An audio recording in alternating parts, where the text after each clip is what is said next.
બાપુ, સમજવા જેવા શબ્દો છે. આ દુનિયામાં બધાને મીઠી ભાષા ગમે છે, કડવી ભાષા કોઈને ગમતી નથી. પરંતુ સત્ય હકીકત એ છે કે જે માણસ મીઠી ભાષા બોલતો હોય, મીઠું મીઠું બોલતો હોય, એ માણસનો ક્યારેય ભરોસો કરવો નહીં. અને જે માણસ કડવું બોલતો હોય એ માણસનો હંમેશા ભરોસો કરવો.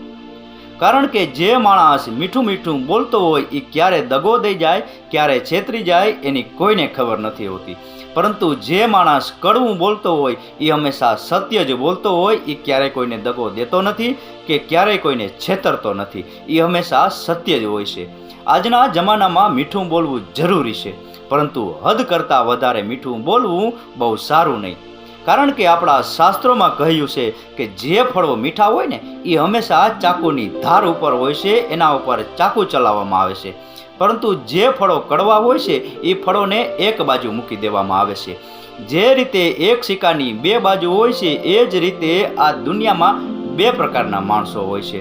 અમુક માણસો મીઠા શબ્દોથી માની જતા હોય છે, પરંતુ અમુક માણસોને સમજાવવા માટે કડવા શબ્દોનો પ્રયોગ કરવો પડે છે. આ તો સમજાવવા ખાતર કહેવું પડે છે કે દર વખતે મીઠું બોલવું જરૂરી નથી.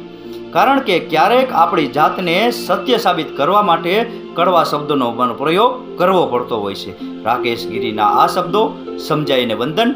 આપનો દિવસ શુભ રહે. મહાદેવ હર.